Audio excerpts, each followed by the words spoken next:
Compelling stories are not hard to find. You just need to know where to look.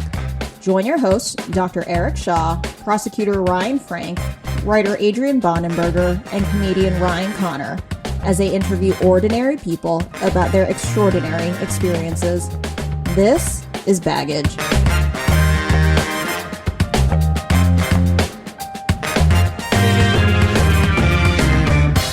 Welcome to the Baggage Podcast. I am Ryan Connor, comedian and writer. As always, Eric Shaw, pediatrician, former EMT, and Ryan Frank, prosecutor.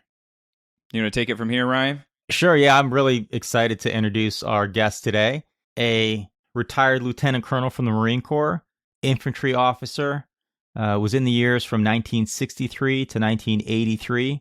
Had a lot of experiences, I'm sure, from the Marine Corps. We're going to be focusing on his time and his years surrounding the Vietnam War. He's a Vietnam War veteran. He is one of my favorite people because he's my dad, Don Frank. And Don's going to talk today about leading up to the Vietnam War, and depending on how far we go, maybe even in the Vietnam War and his time after such. So with that, Dad, I'll hand it over to you. Where do you want to start? How would you, if you were talking to somebody about your Marine Corps career around Vietnam, they ask you, how would you start that conversation? I think I would probably start it by saying, like all other retired veterans of any service, if you served during Vietnam, it was a very defining part of your life. Fortunately for me, I think I survived without any PTSD issues that I'm aware of. And I was very fortunate not to be wounded. But Vietnam was a major part of my life. And today, what I would like to talk to everyone about that's interested in listening to this podcast are some of my experiences that I had during my 4 years that I was associated with Vietnam. And not directly in country, but during that 4-year period of time, everything that I did basically related to Vietnam. And I refer to this time period in my life as my 3 wars.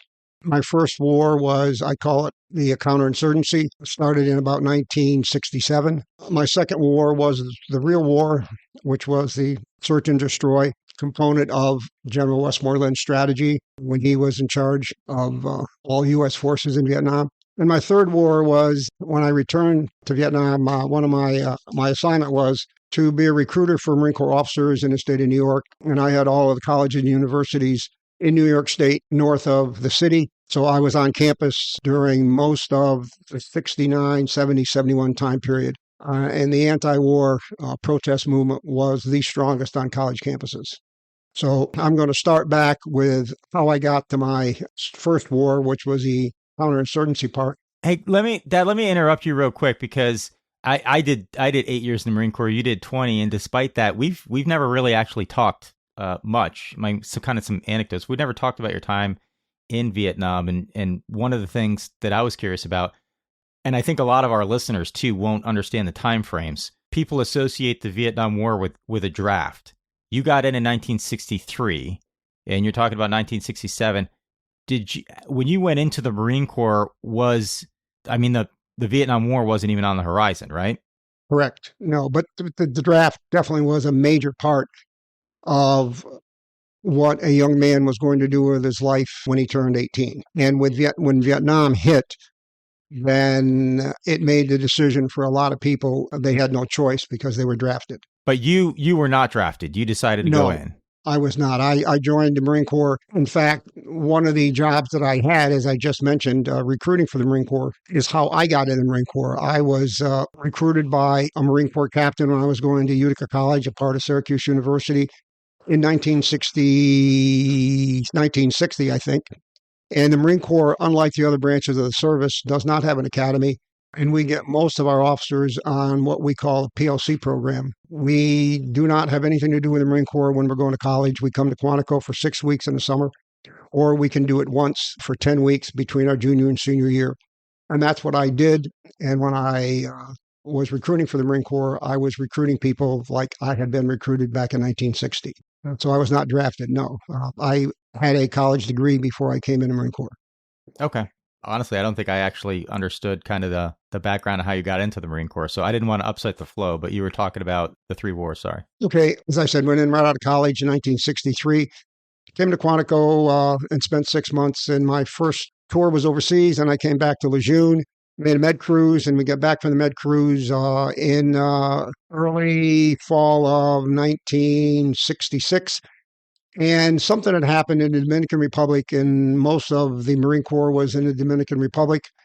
The rest of the Marine Corps individuals were going to Vietnam. We were the only battalion at Camp Lejeune, and most of us, I wouldn't say most of us, those of us that were lieutenants, we were single, and we were very anxious to get to Vietnam. Our battalion commander made it very clear that he would not allow anybody to transfer out of the unit because there weren't any lieutenants coming into stateside commands. They were all going to Vietnam. So we found it really hard. We were stuck at Lejeune. And one of my friends came back one day and said he found a way that we could get to Vietnam, but we had to go to language school for 3 months. So we said, well, that's worth it. Let's go to Vietnamese language school. So we all went up to division. We took a test, and we all passed the test. We got a set of orders, and unbeknownst to us, our 3 months had changed to 12 months. It was now a year of school. And it was a shocker, but we were on our way to language school. So we all came to D.C., and the school was run by the State Department. The classes were located in Arlington, and the State Department basically had hired or contracted probably 15 to 20 Vietnamese women straight out of Saigon who spoke no English at all. They lived in the building where the school was. There was a commissary in the basement, so they could buy their groceries there. They never had to leave the building. We were assigned to classes based upon our aptitude. My aptitude for language was the lowest of the 6 of us who went to school. So I ended up in a class of 12 of us, mostly PFCs, 1 or 2 privates out of boot camp, and myself, a first lieutenant.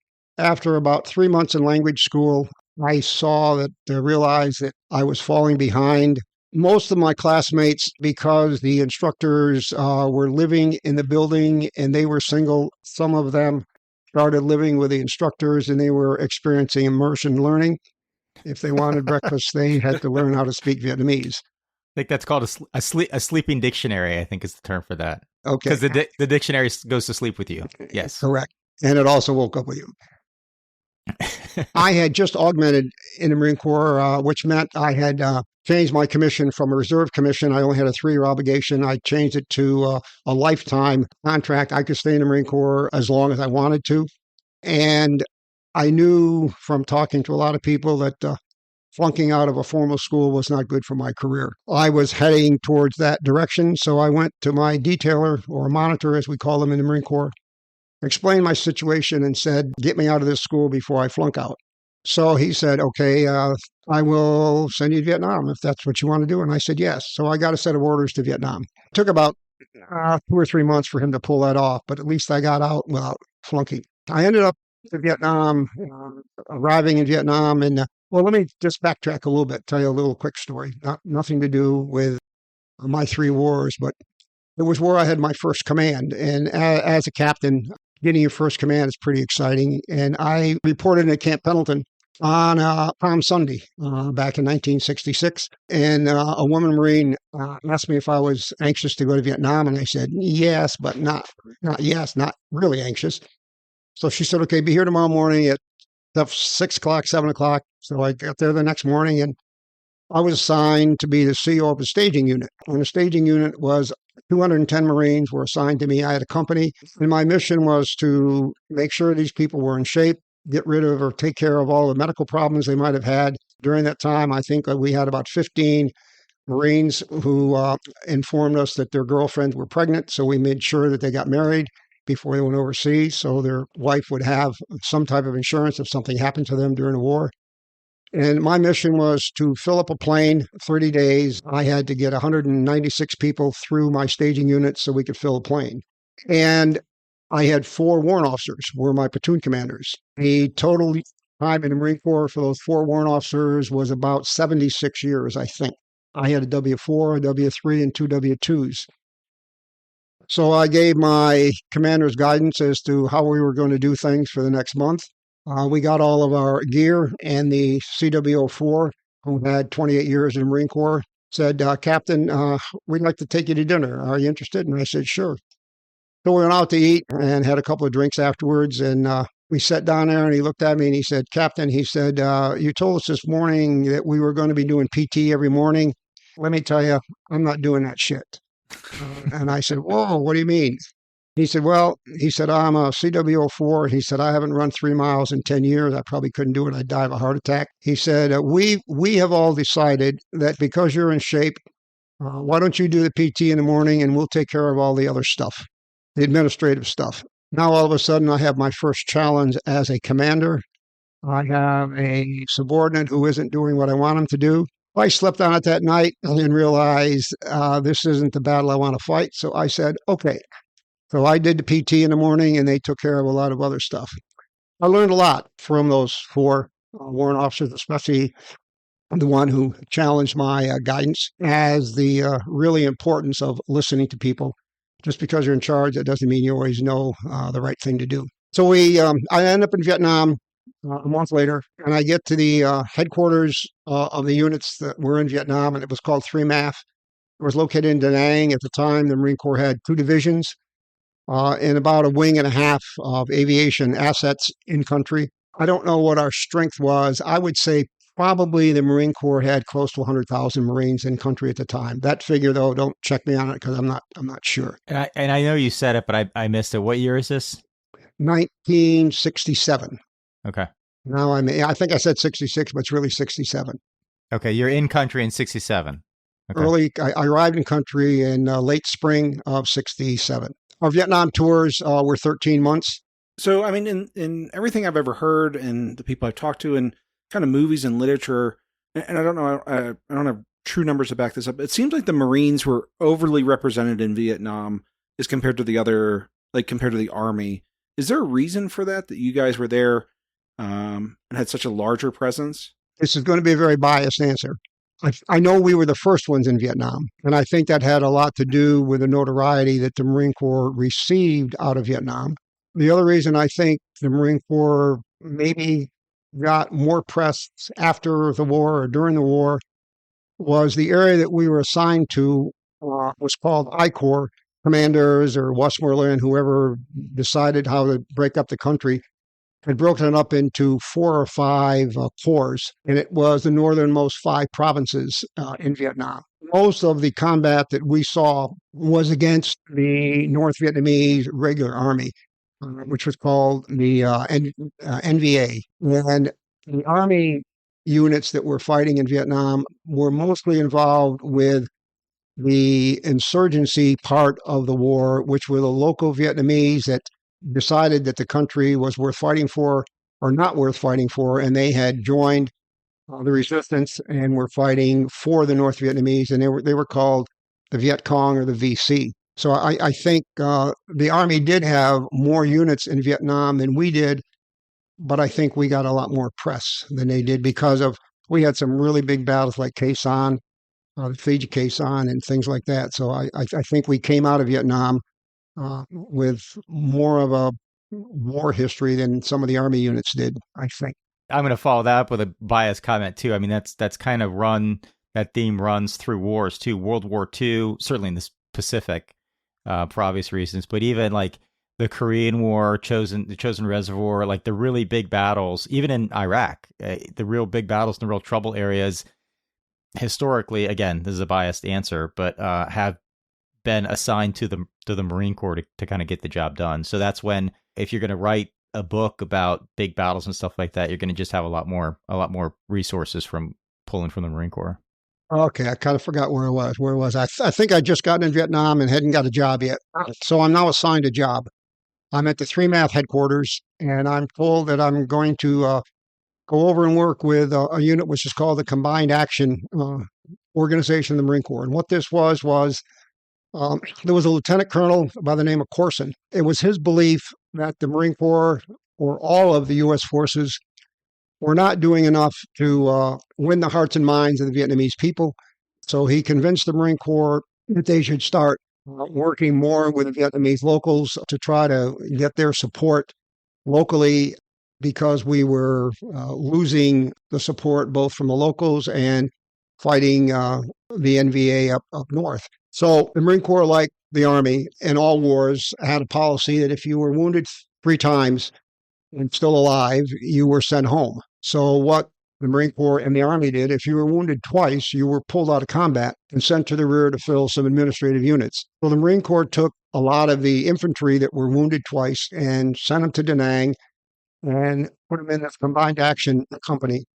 And I ran a language school teaching these Marines 30 days of Vietnamese, because once they graduated from the school or left the school. Hold on. Can Wait, we pause? Didn't you just almost fail out of a language school? Right. How did you get set up with that? Okay. Yes, that is a true statement. I'd flunked out of language school, but the language school is the military for you. Yes. The school methodology for teaching Vietnamese was a vocabulary, wrote learn this and repeat it over and over, and after a while you'll learn how to speak the language. So I said, well, that's all I know how to do. So I got my boss to let me go back to Okinawa. We didn't have any textbooks or anything. I went to the Air Force printing plant and I took the book that we had used in school with absolutely no permission and got some copies made. I don't know who supplied that book, and if they listen to this podcast, they'll probably sue me for what do you call it? I think the statute of limitations have passed on that. I think you're good now. I made a few textbooks. And yes, Eric, I did flunk out of language school, but I became the dean of the language school in Vietnam. Awesome. So all those Marines that are still in language school that are just acing it, they just know Vietnamese backwards and forwards. They're still stateside, and you're in Vietnam running the language school. I'm running language school. At this point, the only test you have passed is the one to get into the language school with no Vietnamese in it. That is correct. Okay. I don't broadcast that to too many people, but now the whole world knows it. They're going to know now, yeah. So I'm running a language school, and one of the real challenges, and this is why I call it my 3 wars. Most of the Marines that were in school had been in country for a minimum of maybe 4 or 5 months before you get wounded twice. And their only experience with Vietnamese were people that were trying to kill them. So when they were sent to school and were told they're now going to be living with, quote, the good Vietnamese, and we were going to teach them a little language so they could communicate with them on a very minimal basis, it was very hard for a lot of them to accept. They were going from one environment of hating everybody who didn't look like them to becoming friends with them and working with them and being comrades. So we spent a lot of time on the people-to-people and issues that really had nothing to do with the war, but had a lot to do with what we considered the counterinsurgency aspect of the war. And the school was going very well. We opened up the Vietnamese said, okay, if you seem to be having success teaching Marines how to speak the Vietnamese, maybe we should start a school teaching Vietnamese that are going to be in these units how to speak English. So I started one of those schools in a Vietnamese army base in Da Nang. And I had 4 or 5 instructors that had been wounded, and they were staff sergeants. Again, they were just like me. Some of them probably hadn't even graduated from high school. But now all of a sudden they're teaching Vietnamese how to speak a language. Who would teach the instructors? How did they know? They had no formal instruction at all on how to teach. They used the same textbook I did, and they went from the vocabulary or the whatever you had to memorize, you memorized in English and then translated it back into Vietnamese. So they were just Americans or Marines teaching their language that they'd learned how to speak with no formal instruction whatsoever as how to be a teacher. So they were just winging it. Now, let me go back. Eric, your question, how can I be teaching Vietnamese to Marines when I had flunked out of school? I think I didn't tell you I didn't do any teaching. I had all Vietnamese. There were warrant officers who were my instructors. So basically, my job was to run the school, not to teach the school. So that might clear it up a little bit, because I did not have the ability to teach anybody how to speak Vietnamese. In fact, I spent not a lot of time, but I would go out into the field to see some of our graduates, how they were doing. and I would always take one of the instructors with me. And I always found it very You need an interesting. interpreter. I always had an interpreter. And I would speak Vietnamese. I would try to speak Vietnamese to some of the locals. And I think they could understand what I was saying a little bit, but when they would talk back, I would look at my instructor/interpreter, and he would tell me what they were saying. Vietnamese is a very difficult language. It's tonal. It goes up and down, and I didn't do the ups and downs very well. It's a very difficult language for me to learn. Hey, Dad, we didn't tell you this. We should have mentioned this in the beginning. Ryan Connor was there last week. I was in Da Nang 3 days ago. Oh, 3 days kidding ago. me? Excuse me. Yeah. Yeah. Well, Ryan and I were thinking about going back to visit Vietnam, and then the pandemic hit. And I think from what we learned getting ready for the trip, it has changed so much. Yeah, I mean Da Nang, and then throughout the South. So I went with my brother, who's from Bac Lieu, which I don't know if you had any experience that deep in the Mekong Delta. But, no, never got south of Da Nang, really. Yeah. Okay. Well, it's super far south, and it's definitely changed a lot. He came to the U.S. in February of '89, and his entire village was just thatch huts until around. Let's see. He built his mom's brick house in '97, and that was one of the first in Bac Lieu at the time. Now, I mean, it's still very poor to our standards, but no one has a thatch hut anymore. And ever since commerce opened with the West, people aren't starving anymore. So there's a lot of positive changes there. And that far in the South, there's still while there's growth, the natural beauty is still there. It's a beautiful country. It really. I still have great memories of some of the beautiful scenes, and Yeah, we had it booked. We had airplane tickets. We had non-refundable tickets. We had passport stuff, and we were supposed to leave in March of 2020. And I don't know if you guys remember what was happening in March of 2020, but not a great place in Asia to travel. So it was before COVID kicked off in the States, but we were having discussions like, do we push it? Do we not push it? Now, looking back, that was an insane conversation to even consider us doing it. And then it just shut down all air travel whatsoever. And we just never were able to reschedule it. So kind of sucked, but yeah, me and my dad were going to go and travel to all the spots that he was at in Vietnam. Yeah. Can I tell you one more thing about the legacy there in the South? Sure. The mission of the South, I think, is still in their hearts. I was there for 15 days. Never heard anyone call Saigon Ho Chi Minh City, for example. Right. It's still Saigon to everyone. And It's funny you say that, because I'm getting ready for this last night. I'm laying in bed and I said to myself, I wonder if anybody calls Saigon anymore. So that's great to hear. Really everyone is. calls it Saigon. I'm sure that the communists would not do that. And while there are state Vietnamese flags and communist flags throughout the Deep South, I think because the government knows that's where they're not liked, so they really push it in your face. But you don't see those flags at people's houses. You don't see them at people's businesses there. I probably saw just as many American flags as Vietnamese flags there. It's interesting. You're almost in Vietnam at the same thing as the United States must have gone through after the Civil War. Very similar. And maybe still going through it. Yeah. So I'm in the school now, probably for about 4 or 5 months, and I would very much like to have a company during my tour in Vietnam.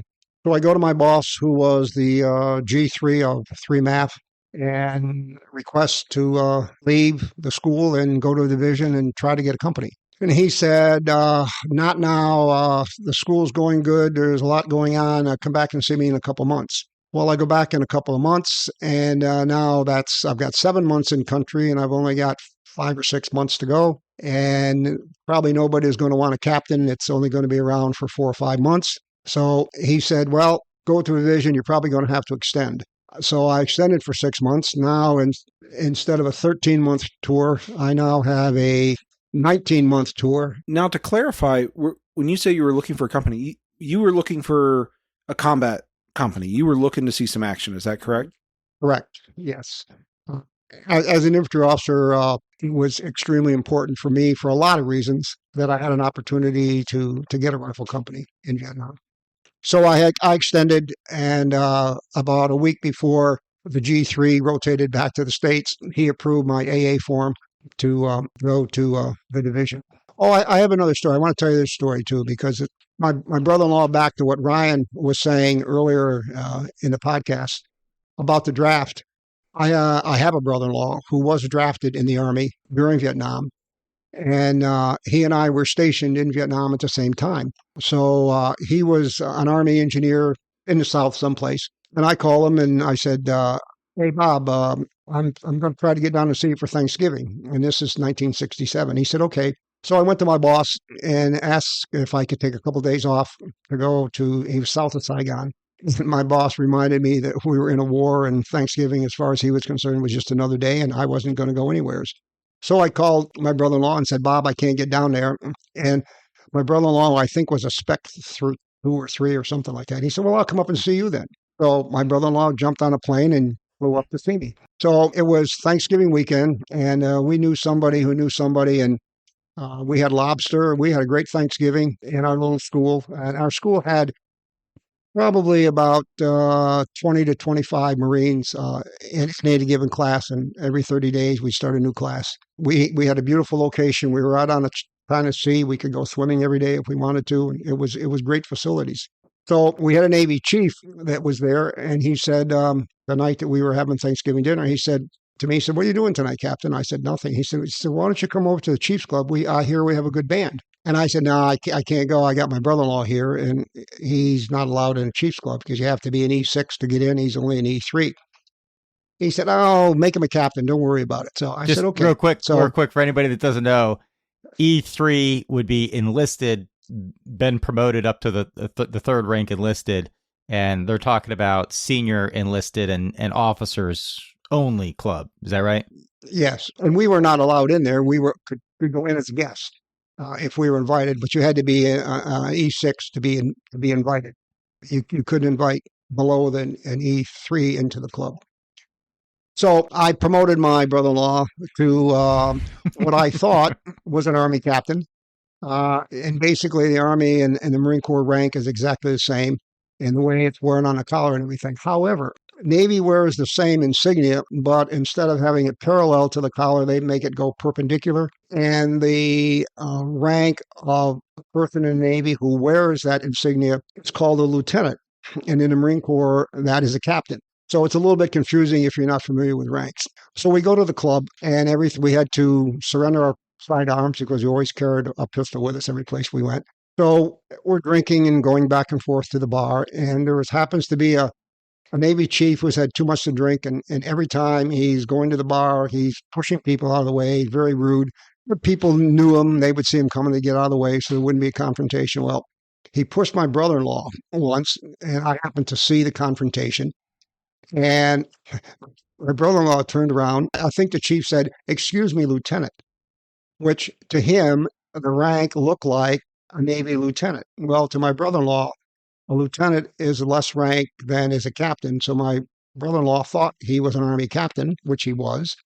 So he told this chief, he said, "Don't you see this? And don't you recognize that I'm a captain and not a lieutenant?" Well, I went immediately over and explained to the chief that my brother-in-law had had too much to drink. We were going to leave. Because if anybody had wanted to talk to my brother-in-law and find out that he really wasn't an Army captain, he was an Army E3, we'd have all gone to jail that night. He for impersonating an officer, and me for promoting an officer. Yeah. That's it. You're in a foreign country, and you've taken enlisted, and you have impersonated an officer. Yes. Not a good Awesome. situation. Well, we had a good time and we got home and everything was good. Okay. So I'm leaving my language school. I report in on the to the 3rd Division headquarters, which is a location called Phu, which was north of Da Nang. And there happened to be a lieutenant colonel at a desk, and it's probably 6:30, 7 o'clock at night. And I was kind of surprised to see him there. He looked at my orders, and his question was, does anybody know you're coming? And I said, I don't think so, sir. And he just stamped my orders 3-3. And he said, be at the helipad tomorrow morning at 6 o'clock. So I show up the next morning at 6 o'clock. And lo and behold, that same lieutenant colonel is at the helipad. I give him a salute. We both get on a helicopter and we take off to where 3-3 is located. It happened to be a location that we referred to at the time of Alpha 3, which was a combat location for an infantry battalion. They were permanently stationed out of that, working out of that area. And we were about 2 miles south of Con Tien. So we were pretty much on the DMZ. We were the northernmost battalion at the time in Quang Tri province. So this lieutenant colonel goes in, and lo and behold, I learn very quickly that he is the new battalion commander. Well, the new battalion commander brought a captain with him that nobody knew about. And when you're in organizations and you see a new officer coming in, especially a captain, everybody wonders about, is that guy going to take my company, or what are they going to do with this guy? So I was not well thought of, or didn't get a great welcome for 2 or 3 days because everybody was worried that I was going to take their company. Well, I sat around for 3 or 4 days. Finally, I did get a company. Company commander had it for 5 or 6 months. It was his time to rotate. So I got Kilo Company. And this is now January of 1968. Tet was going full time. At the time, we didn't know it was Tet. We just knew that there was a lot going on in the South. We all know now the problems in Way City and the battles that took place there. But what had happened during the 2 or 3 months prior to Tet, hundreds of thousands of North Vietnamese had snuck past a lot of our positions in the north, were strong enough to conduct a major offensive in some of the provinces in North Vietnam. And had made some very, very significant strides of controlling much of the real estate. We saw very little action during Tet because everything was south of us. I got my company in probably the end of January, I think it was. And I'd gone out on one patrol and nothing happened. We were going to, starting to receive trucks from Phu Bai to resupply us. Our position was only probably 2 or 3 months old. It was basically carved out of the jungle. And we were being resupplied, or the battalion was being resupplied totally with helicopters. And it was a big strain on the aviation assets to supply that much food for that many people. So the engineers during this time were building a road. And my assignment or mission for February 7th was to take a company and to provide security for an engineer squad that was going to be sweeping the roads to ensure that the North Vietnamese had not mined the roads that night, because that afternoon there was going to be the first convoy coming in to resupply our position. Dad, let me pause you for a second, because some people, really, if you're outside the infantry, military infantry, you probably don't understand sizes and positions in some of the titles. So you're a company commander, you're a captain, and you're in charge of a company. A company is subdivided into platoons. Can you tell us the number of kind of what size we're looking at when you're talking about a company?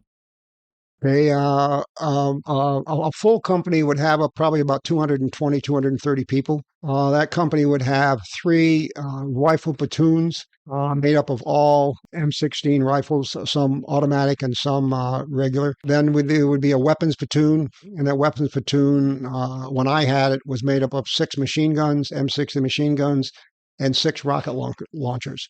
Normally, in a combat situation, the weapons platoon would be broken down into there were 3 squads, and you would assign a squad to each one of your rifle platoons. So that platoon commander had access to 2 machine guns and 2 rocket launchers. So you never employed the weapons platoon as a platoon. It always got employed in 1/3 with the rifle platoons. So probably I'm not at full strength. I probably have about 200 in my company. But you also have, at that time, I had a whole squad of engineers and I had forward artillery observers and FACS, which was a forward air controller for aviation. So I had probably 20 people assigned to my company that were not in my company permanently. So we probably left the gate that time with probably about 220, 230 people. All right, so going back to February 7th, 1968, this road, you got 200 plus Marines. The whole company's going on that mission. Correct. Right. Okay. It's a company mission.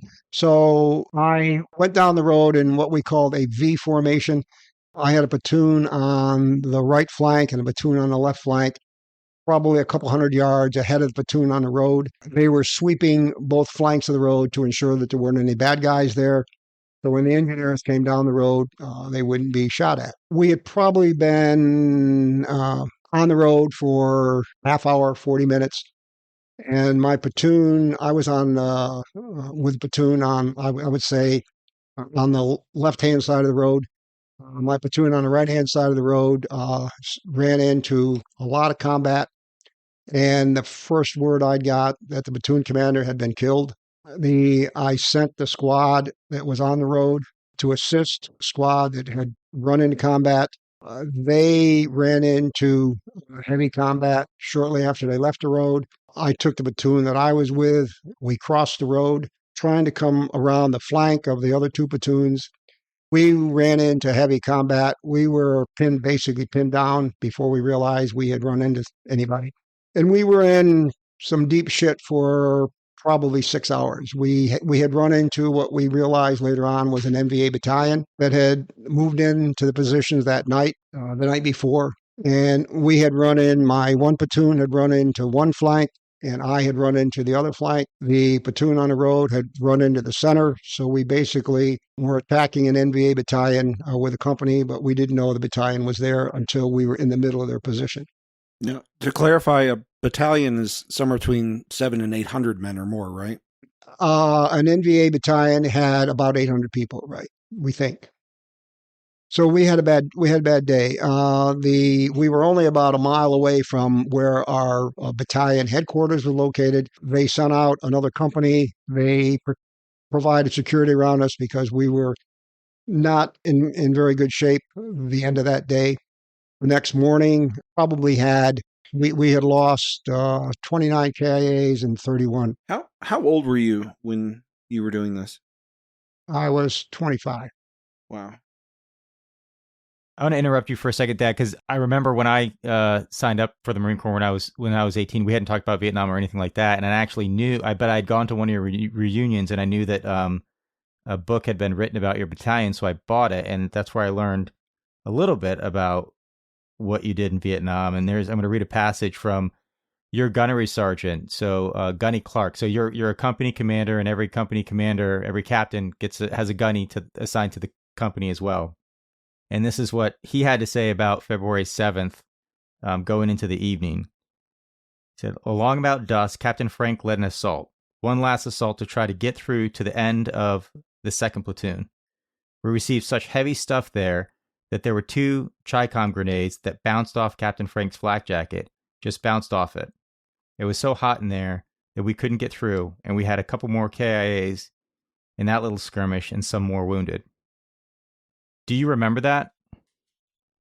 Not really. No, I don't. There was so much crap going on that I really don't remember those things bouncing off. I do remember a couple of days later, this was my first combat experience. I said to Gunny, I said, it's really funny the sound that a bullet makes as it goes through the grass. It kind of makes a snapping sound. And he said, Captain, that's not the sound of a bullet going through grass. It's the sound of air coming back in after the bullet went by your ear, which is, I don't know how close you have to be to have air make a sound as it goes by your ear, but it's a lot closer than I had wanted to be to any live round around me. Mm. And you heard that a lot of the day, So that goes through the evening, and then you were talking about the next morning. Yeah, the next morning, I insisted to the battalion commander that we were going to be the company that went in and retrieved our dead and wounded. We still had wounded, and that was not a good night because there were a lot of bad sounds coming from that area. Some of them were our people, and some of them were the bad guys. We did hear probably an hour before the sun came up that we could tell the NVA were leaving the position.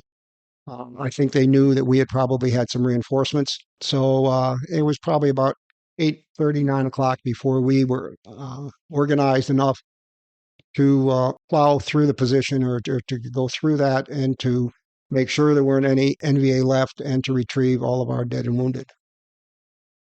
And that's what we did that morning.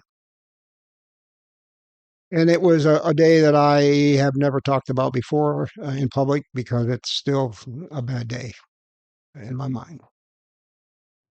I remember when I went to the reunion, I was 18, I had a goatee. I had signed up, but I did not look like a Marine. And I went to your reunion. I had no idea, really no concept of what the Marine Corps was. And I certainly didn't have an appreciation for what other Marines had gone through. And I was constantly seeing people come up to you seeing you for the first time. So this would have been 1998. Mm-hmm. So this is 30 years, after the Tet Offensive had happened. And I remember old Marines coming up to you saying, "Hey, you were the company commander on February 7th. Man, what happened on your end?" Like they were getting information because it had been 30 years and they had never heard the outcome and didn't have all the information. And just, it really struck me. I still remember it. Struck me, people coming up to you saying, still talking about that day.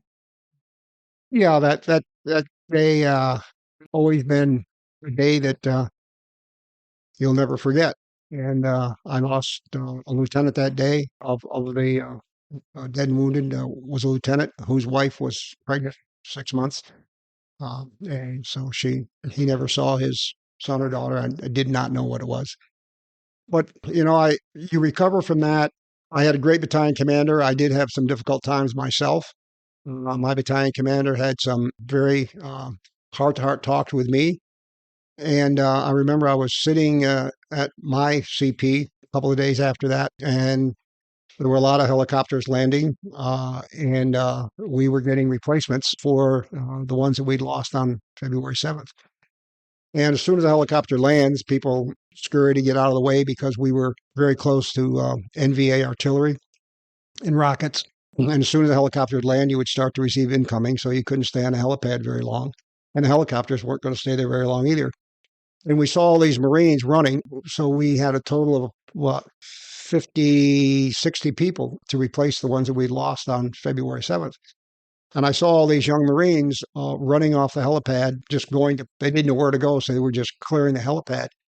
And I said to this one staff sergeant, I said, you know where those Marines were 2 or 3 months ago? And he said, no. I said, well, they were probably in high school. And he looked at me, and I'll never forget what he said. And he said, "Captain, they're either going to learn fast or they're going to die young." And that was life in combat in Vietnam during that period of time because there were some difficult times, And I am so very happy that I survived without even a scratch, Can I ask a question just from the leadership standpoint and kind of where your head was at as all this was going? Because I've been in scenarios, particularly around that age, where I was put in scenarios where I was in a leadership role where I was like, I have no business doing this. I feel like I'm not ready. And a lot of people are looking to me for answers. Nothing like that, not hundreds of men, but sometimes dozens. And you just kind of go on autopilot where you're not even thinking about the decisions. You are just reacting and almost following like muscle memory or your training. And you look back on it and you either don't necessarily remember it all perfectly, or you just feel like, again, like you're on autopilot. Did you experience anything like that? Or kind of just tell me about where your mind space during that? Well, I think you're exactly right. I think what I got out of that experience was the critical importance of training. Training prior to that time, I think I probably thought that, this is just another day. We got to go to the field and we're going to do this, we're going to do that. But you learned in combat that you fight the way you train. And that goes from the leaders right down to the privates and the PFCs. And yeah, I was on autopilot. I think during the February 7th itself, that to me wasn't nearly as difficult as it was afterwards, thinking what had happened and rethinking of what could you have done different. Did you make a mistake? Did you do that? Second guessing yourself. And that's why my battalion commander was superb. And he said, in combat, you can't second guess yourself. You got to leave that to the historians and all that sort of stuff, and let them decide who was right, who was wrong. At the time, you do what you were trained to do. So that's. And I can see, being a young doctor, you got all these people around, and you made life or death decisions. Let me just say this, that I think other people able in a position to kind of more objectively see your actions through that. And I'm not trying to embarrass you or anything, but I want to read something else that Gunny Clark said about that engagement.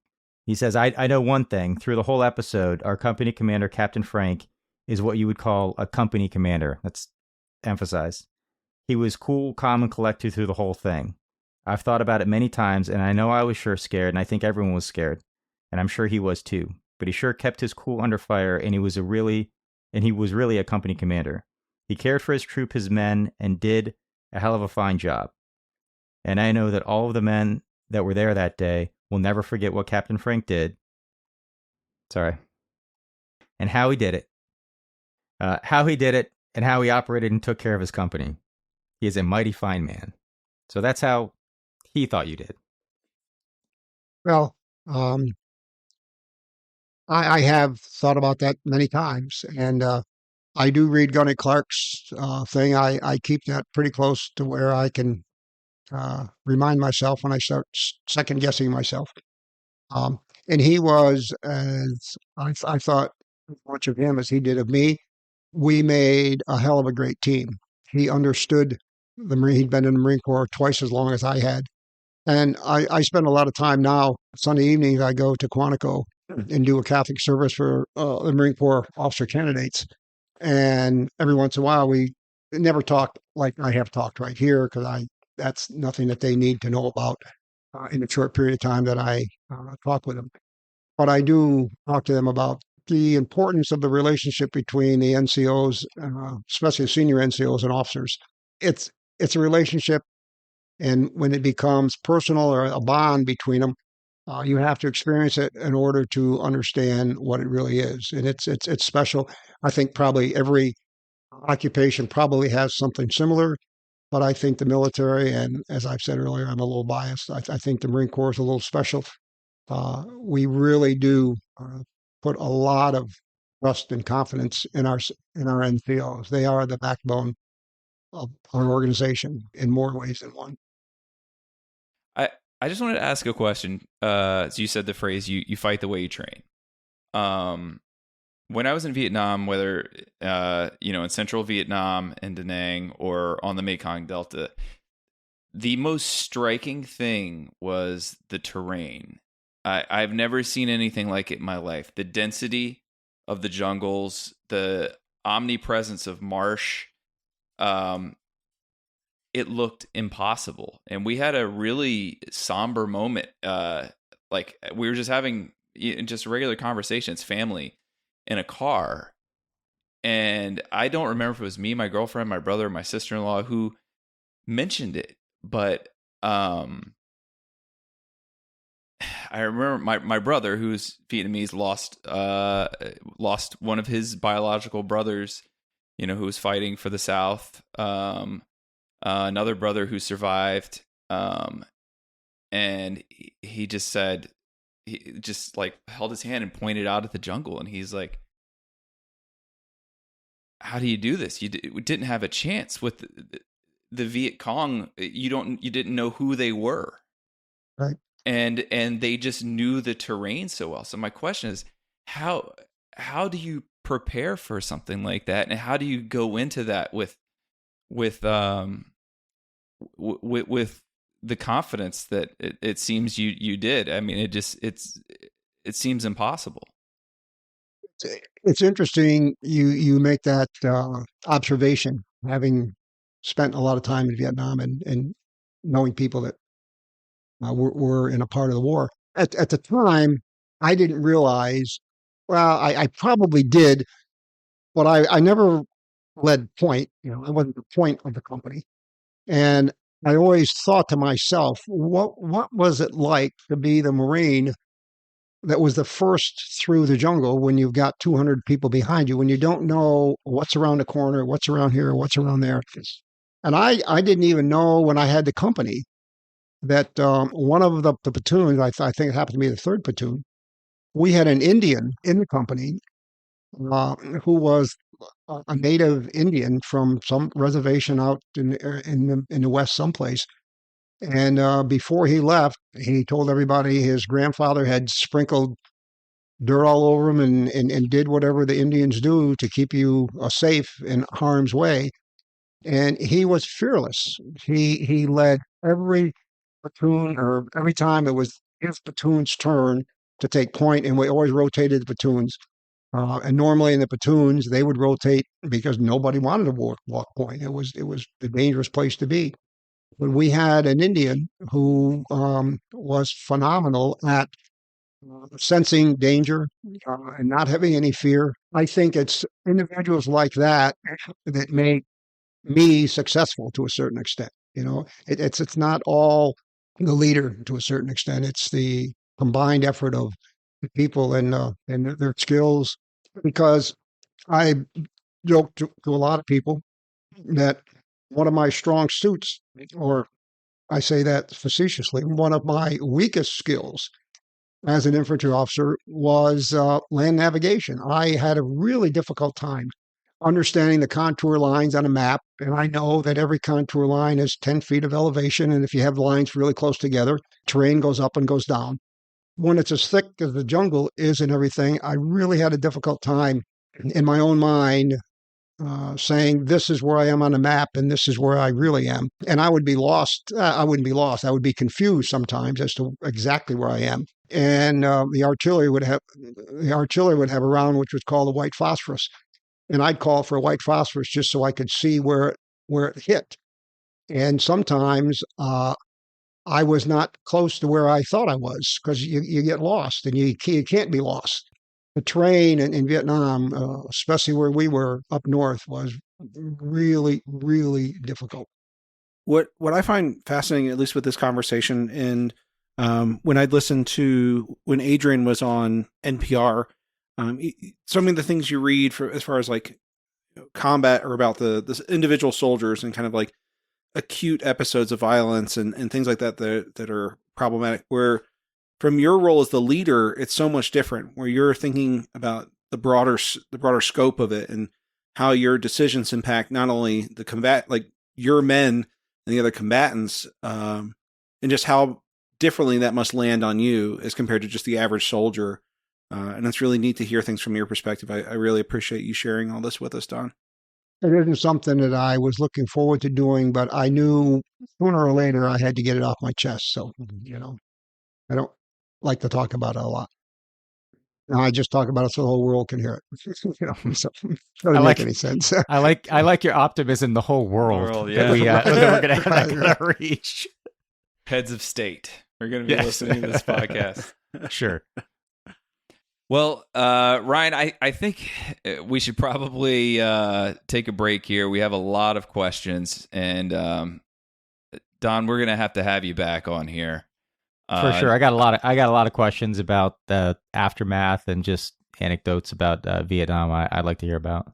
Well, thanks for listening. This has been really, I don't want to say fun, but interesting and touching episode of Baggage. Do you want to plug your book again? Yeah. If you read books, I wrote one. It's called The Party. It's a political satire. And I also realized recently I should tell people it has nothing to do with Donald Trump. Didn't occur to me that when people hear political satire, they assume it has something to do with that. It has nothing at all to do. Do you have with like that maggots man. leaving you bad reviews? No. Also, I have a new special out called Live from DC. You can watch it on Apple TV or Amazon Prime. That's it for me. And check my website, ryanconnorcomedy.com, for live dates. I also want to plug a book. I was reading from a book that I first read when, again, as I mentioned, when I enlisted in the Marine Corps, but I hadn't left for boot camp yet. It's called No Shining Armor, The Marines at War in Vietnam. It's from my dad's battalion, 3rd Battalion, 3rd Marines, written by Otto Lerack. That's Lehrack. You can still get it. You can go on Amazon, still get it. And Mr. Lerack, was one of the other company commanders in my dad's battalion. So it's a really interesting book. It's an oral history, so it's written by the Marines that experienced it. So it'll jump chronologically from all the different battles and events, and you'll get little snippets from the actual Marines that experienced it. So it's a really, really good read, and I highly recommend it. Eric, do you have anything you'd like to plug? I don't. I'm generally not going to have any big plugs. So. Different industry. Any checkups or anything that you want to plug? We're getting out of cold and flu season. And we're moving into physical season as we go towards summer. So nice. Are the babies' weights good right now these days? Yeah, for the most part. Everything's doing really good. All right. See you next time on Baggage.